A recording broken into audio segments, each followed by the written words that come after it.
Hello friends, আমি অরুন্ধতী।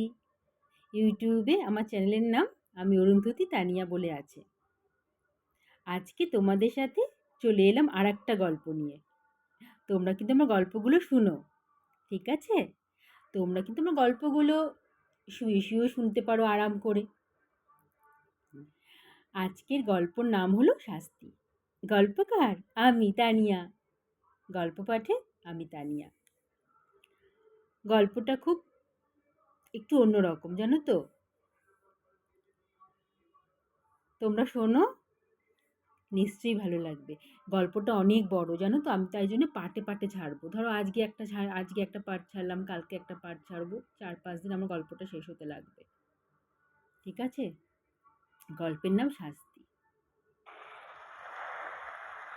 এইভাবে এই ঘন জঙ্গলে আমি কতক্ষণ পড়ে আছি জানি না। বর্ষণের অবিরাম ধারায় আমার সর্বশরীর কখন থেকে শিখতে হচ্ছে তাও আমি জানি না। আমার সাথে যা ঘটেছে তাতে আমি বেঁচে আছি কিনা সেটাও আমার বোধগম্য হচ্ছে না। অনেকক্ষণ পর নিজের শরীরের দিকে লক্ষ্য করতে বুঝলাম, না, বেঁচে আছি। মাটি থেকে উঠে দাঁড়াতে গেলাম, পারলাম না। আমার দৈহিক শক্তি আমার শরীর ত্যাগ করেছে। উঠে দাঁড়ানোর ক্ষমতা আমি হারিয়েছি।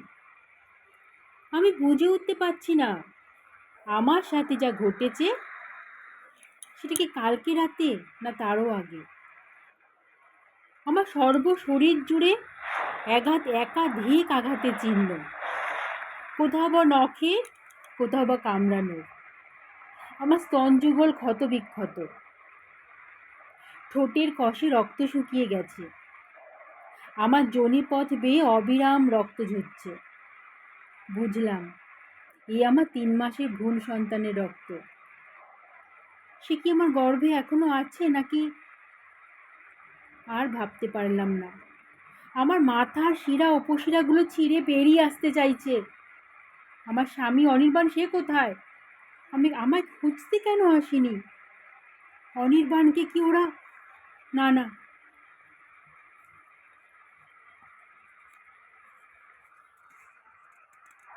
আর ভাবতে পারছি না। ক্লান্তিতে চোখ বন্ধ হয়ে আসছে আমার। আমায় কি কেউ দেখতে পায়নি? অবশ্যই জঙ্গলে কেই বা আসবে। আমি যে এখনো কোনো বন্য জন্তুর খাদক হইনি, বা বলতে পারি ঈশ্বর নামক অদৃশ্য ব্যক্তিটি আমার দেহে প্রাণটা আটকে রেখেছেন। হয়তো আমায় এমন কিছু শুনতে হবে বা দেখতে হবে যা আমি আমার জীবন দশা শুনতে বা দেখতে কোনোটাই চাই না। এভাবে পড়ে থাকলে তো হবে না, তাহলে আমার মৃত্যু নিশ্চিত। নিজের শরীরটাকে সরীসৃপের মতো বুকে ভর দিয়ে টানতে টানতে সামনের দিকে এগিয়ে নিয়ে যাওয়ার চেষ্টা করতে লাগলাম। তাতে আমার শরীর আরও ক্ষতবিক্ষত হয়ে গেল। এছাড়া আমার কাছে আর যে কিছু করার ছিল না। কিছুটা এগোতেই একটা ঝোপের পাশে আমার শাড়িটা দেখতে পেলাম। শাড়িটাকে টেনে যথাসম্ভব আমার আদুল গায়ে জড়িয়ে নিলাম। আবার চলতে শুরু করলাম। এভাবে কতক্ষণ চলেছি বুঝতে পারছি না। আর বেশিক্ষণ এভাবে চলতে পারবো না। আমার মনে হচ্ছে আমার মধ্যে যেটুকু শক্তি অবশিষ্ট ছিল তাও শেষ হয়ে আসছে। এবার চলে যাচ্ছে পাস্টে। যে মেয়েটি নিজের আত্মকথা এতক্ষণ ধরে আমরা শুনলাম, পাস্টে চলে যাচ্ছে। শোনো, অনি, কাল কলেজ যাসনি কেন? জানিস, কাল ম্যাথ স্যার প্রচুর ম্যাথ করিয়েছে। খালি ফাঁকিবাজি। এই অনি, কাল কলেজ অফ করে কোথাও গিয়েছিলি? তাকা আমার দিকে। এ কি, তোর চোখে জল কি হয়েছে আমায় বল। অনি, না না, সেরকম কিছু নয় রে। আসলে কাল ভোররাতে আমার ঠাকুমা মারা গেছেন। অনেকটাই বয়স হয়েছিল। ওমা, সে কি? তুই যাবি তো? মেয়েটি বলল। আমি তোর মেসে চলে এলাম, কিছু মনে করিস না প্লিজ। অনি বলছে। পুরো নাম অনির্বাণ, মেয়েটির স্বামী। ছোট করে অনি বলছে। অনি বলল, না রে, কিছু মনে করিনি। আজ যাব না। আজ শনিবার, কাল যাব। যাওয়া বললেই তো আর যাওয়া যায় না। কোথায় কলকাতা আর কোথায় বাঁকুড়া বলতো? আগের উইকে ঘুরে এলাম। জানিস মৌ, মেয়েটির নাম মৌমিতা, সেখান থেকে ছোট্ট করে মৌ। জানিস মৌ, ঠাকুমা আমায় খুব ভালোবাসতো। এবার যখন গেলাম আমায় চিনতে পারলো না। কত মনে করানোর চেষ্টা করলাম, তাও মনে করতে পারলো না। যাক সে কথা। তুই কি যেন বলছিলি, ম্যাথ স্যার? তাই তো। আচ্ছা, কপিটা দিয়ে যা। আর যতটা হয়, কাল তো যেতে হবে, কাল তোকে বাড়িতে যাওয়ার পথে খাতাটা দিয়ে যাবো। ও ঠিক আছে। কবে আসবি? কাজ মিটলে? আসলে কি জানিস, তোকে ছাড়া আমার কলেজে যেতেই ভালো লাগে না। কাজ মিটে গেলেই চলে আসিস। এবছর তো আমাদের লাস্ট ইয়ার, তারপর কে কোথায় চলে যাব তার কোনো ঠিক নেই। অনি বলল, কি পাগলের মতো বকছিস বলতো? তোকে ছেড়ে আমি তো কোথাও যাব না। তুই যদি যাস সেটা অবশ্য আলাদা কথা। কথাগুলো বলে অনির্বাণ মৌয়ের কাছে গিয়ে ওকে নিজের কাছে টেনে নিল। বলল, 5 বছর আমরা একে অপরকে মন শরীর দুটোই দিয়েছি। আমরা সারা জীবন একসাথে থাকবো, আর মরলেও একসাথে মরবো। কথা শেষ করে অনির্বাণ মৌকে নিজের বুকে টেনে নেয়, মৌয়ের ঠোঁটে ঠোঁট রাখে।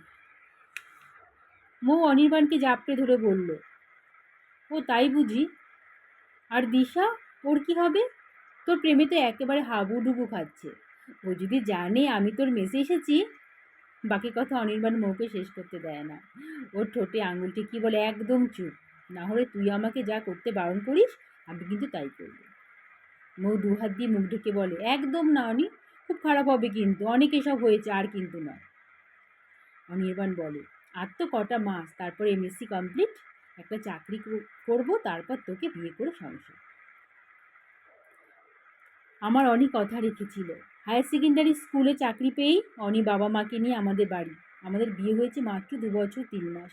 কত স্বপ্ন আমাদের দুজনের চোখে, সংসারটাও ঠিকমতো গুছিয়ে উঠতে পারিনি। অনি আমাকে বলেছিল আমাকে নাকি কোনো দিন চাকরি করতে দেবে না, কারণ আমি ওর চোখে এতটাই সুন্দর যে চাকরি করতে গেলে আমি নাকি ওকে ভুলে যাব। তাই আমাদের স্মৃতিচারণ আমার মানসিক কষ্টকে আরো ঘন করে তুলেছে। আমার অশ্রু আমার এই অপবিত্র শরীরকে ছুঁয়ে যাচ্ছে। নিজের উপর ঘৃণা সহস্র গুণে ধিক ধিক করে বেড়ে চলেছে। একবার ভাবছি এই অপবিত্র শরীর শেষ করে দেই। পর মুহূর্তে আমার অনির কথা ভেবে বড্ড বাঁচতে ইচ্ছে করছে যে আমরা একসাথে বাঁচবো, আর মরলে একসাথেই মরবো। জাগতিক সব সুখ একসাথে ভোগ করব। কিন্তু ওরা যদি আমার অনিকে, না না, এসব আমি কি ভাবছি? এ কোনো দিন হতে পারে না। আমার অনি আমায় কথা দিয়েছে ও আমায় ফেলে কোথাও যাবে না। তাই যেভাবেই হোক আমায় লোকালয়ে পৌঁছাতেই হবে। আর একটু শরীরটাকে সামনের দিকে টেনে টেনে নিয়ে উপরে উঠতে হবে, কারণ এই জঙ্গলের পথ মেইন রোড থেকে অনেকটাই ঢালু, একটা খাতের মতো। যেভাবেই হোক আমাকে উপরে পৌঁছাতেই হবে। কিছু দূর এগোতে একটা মৃদু শব্দ পেলাম, গাড়ির শব্দ মনে হলো। হ্যাঁ হ্যাঁ, আমি ঠিকই শুনেছি, এ তো গাড়ির শব্দ।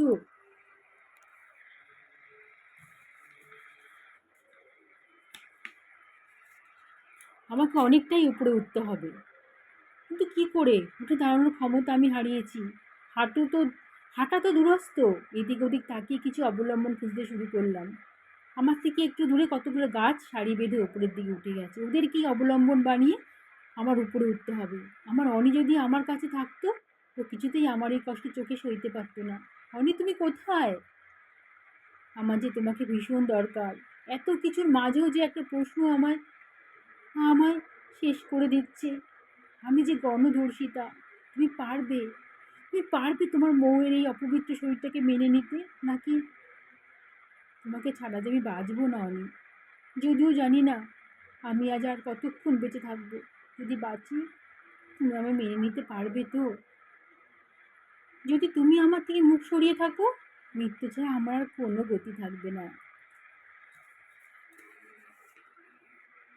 কি রে, আজ আর বাধা দিবি না তো? হাত দিয়ে মুখ ঢাকবি না বল, তাহলে আমি ঘরের থেকে বেরিয়ে যাব। মৌ অনির কথা শুনে লজ্জায় রাঙা হয়ে উঠল। আজ তোকে বারণ করার কোনো ইচ্ছে আমার নেই। আমার যে অনেক দিনের আশা। তোর শরীরের গন্ধ আমি আমার প্রাণ ভরে নেব। তোর ঠোঁটের উষ্ণতায় উত্তপ্ত হব আমি। আজ আর নিজেকে উজাড় করে দেবো, সমর্পণ করব নিজেকে তোর আলিঙ্গনে। আজ যে আমাদের ফুলশয্যা। অনি বলে উঠল, সবই তো ঠিক আছে, কিন্তু জানেমান, এখন থেকে যে আমায় তুমি বলতে হবে। তুমি কথাটার মধ্যে অনেক শক্তি থাকে।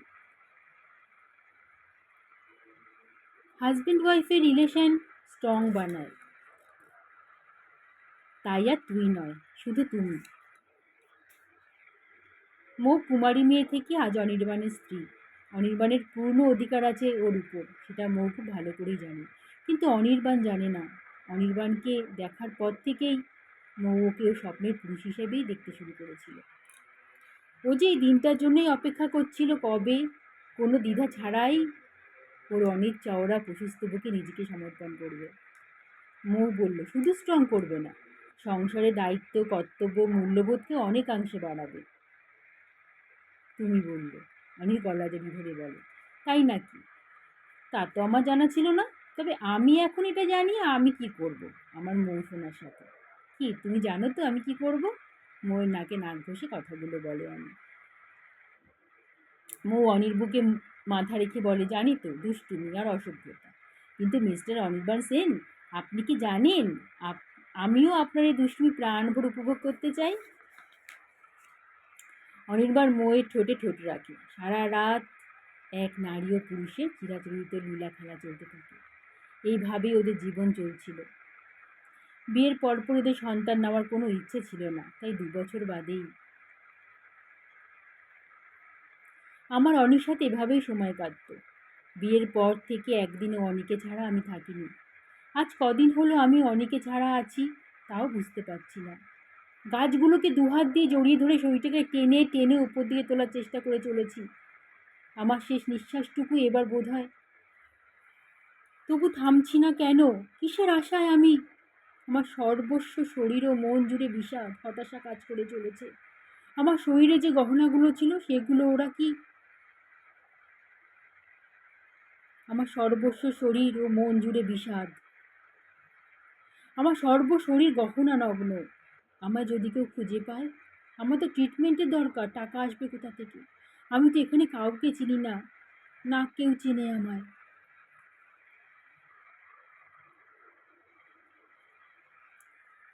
আর কিছু ভাবতে পারছি না। ফোন, সেটাও তো, আমার পার্স, সবই খোয়া গেছে। আমার সতীত্বের সে চিহ্নটাও আমার কাছে নেই। আমার নারীত্ব, আমার মাতৃত্ব সম্পূর্ণরূপে নষ্ট করে দিয়েছে। 4 জন মানুষরূপী সারমেয় দল বেঁধে আমায় দর্শন করেছে, নষ্ট করেছে আমার গর্ভে থাকা 3 মাসের ভ্রূণ সন্তানকে। আমি ওদের সবাইকে চিনি। যদি আমি বেঁচে ফিরি, ওদের বেঁচে থাকাকে অসম্ভব করে তুলব। আর যদি মরেও যাই, তাহলে ওদের শাস্তি আমিই দেবো। ওরা আমার সতীত্ব, আমার নারীত্ব, আমার মাতৃত্বকে অপবিত্র করে নষ্ট করে তাদের পুনরায় জাগরিত করেছে। ওরা নিজেরাই নিজেদের ধ্বংসের বীজ বপন করেছে। ওদের মৃত্যু আমার হাতেই হবে। নিজের শরীরটাকে অনেকটাই টেনে উপরে এনেছি। এবার গাড়ির আওয়াজ একদম স্পষ্ট শোনা যাচ্ছে। আরেকটু উপরে উঠলেই কারো না কারো নজরে আমি পড়বই। আমি যে বেঁচে আছি, এটা আমার কাছে কিছু কম আশ্চর্যের নয়। 4 জন লোলভ পশুর ন্যায় মানুষ তাদের ঘৃণ্য রিপু চরিতার্থ করতে আমার শরীরটাকে একের পর এক ভোগ করেছে। অনেক বাধা দেওয়ার চেষ্টা করেছি, হাতের সামনে যা পেয়েছি তাই দিয়ে মেরেছি। ওদের 4 জনের শক্তির কাছে আমার শক্তি বড়ই নগণ্য হয়ে পড়েছিল।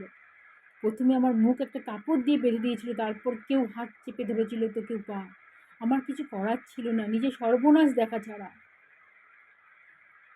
ওরা ওদের চোখ দিয়ে প্রথমে আমার ঈশ্বরের প্রদীত এই নারী শরীরটাকে, সৌন্দর্যকে শোষণ করেছে। তারপর তাদের শরীরের ঘৃণ্য চাহিদা আমার শরীর দিয়ে মিটিয়েছে। আমার স্বামীর সাথে ওরা কি করেছে আমি জানি না। ব্যাস, আরেকটু উপরে উঠলেই আমার শরীরের শক্তি শেষ, চোখ বন্ধ হয়ে আসছে। শুধু এক বৃদ্ধের গলা শুনতে পেলাম, হা আল্লাহ, এ কি দেখছি আমি? এমা, তোর এই অবস্থা কে করলো? পেয়ালি, গাড়ি থেকে চাদরটা লিয়ে আয়। ওকে এক্ষুনি হাসপাতালে না নিয়ে গেলে মেয়েটা মরে যাবে। যেটুকু সেন্স ছিল, বুঝলাম কোনো ভালো মানুষ আমায় দেখতে পেয়েছে। তারপর আমার সাথে কি হয়েছে আমি কিছুই জানি না। জ্ঞান ফিরেছিল 3 দিন পর। সেন্স ফিরলে দেখলাম আমি এক হাসপাতালে। সিস্টারটা আমার দিয়ে করুণ দৃষ্টিতে তাকিয়ে আছে। ডক্টর এসে আমায় এক্সামিন করছে। আজ এই পর্যন্তই থাক, পরের পর্ব কালকে দেব। যারা শুনতে চাইছো মন দিয়ে এইটুকু শোনো, কাল ঠিক আমি পরের পর্বটা ইউটিউবের পেজে আপলোড করে দেব। ততক্ষণের জন্য টাটা, ভালো থেকো সবাই।